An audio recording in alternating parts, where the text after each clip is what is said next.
Je m'appelle... Enfin, ça n'a plus d'importance maintenant. Ce qui compte, c'est mon histoire.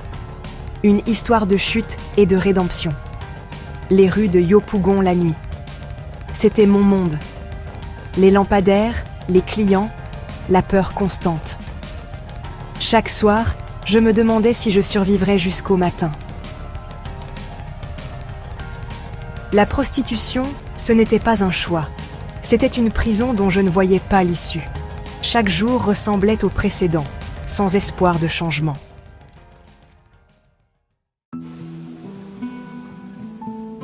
Et puis un jour, on m'a parlé d'un couvent, à la frontière du Bénin. Un endroit qui pourrait changer ma vie, disait-on. J'étais prête à tout pour échapper à ma réalité. Le voyage a été long, épuisant. Je me souviens du car bondé, de la chaleur suffocante, de l'appréhension qui me nouait le ventre.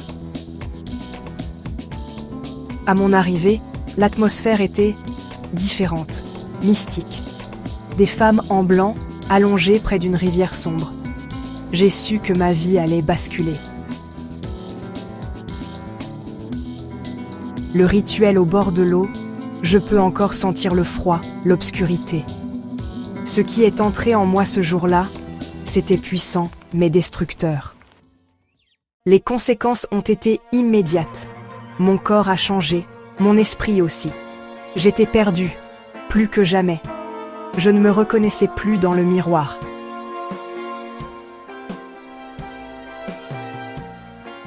Et puis, il y a eu cet homme, différent. Il ne voulait pas mon corps, mais moi. Il m'a courtisée, m'a emmenée danser. J'étais confuse, partagée entre deux mondes. C'est à ce moment-là que j'ai rencontré Jésus. Pas comme on rencontre quelqu'un dans la rue. Non, c'était plus profond, une présence qui a tout bouleversé. La suite n'a pas été facile. Plus d'argent, plus de clients. Mais j'avais la foi. Une foi nouvelle, inébranlable malgré les épreuves.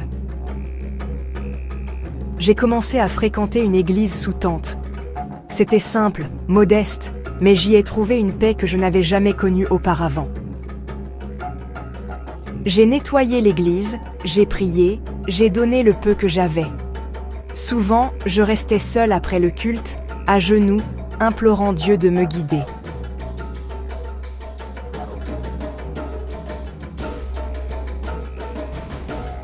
Les jours étaient difficiles. Pas d'argent, pas de travail. Mais chaque soir, je remerciais Dieu pour cette nouvelle vie, même si elle était dure.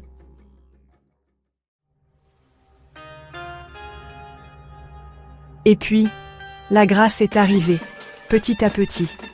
D'abord un stand de panini. Une opportunité de travailler honnêtement, de gagner ma vie dignement.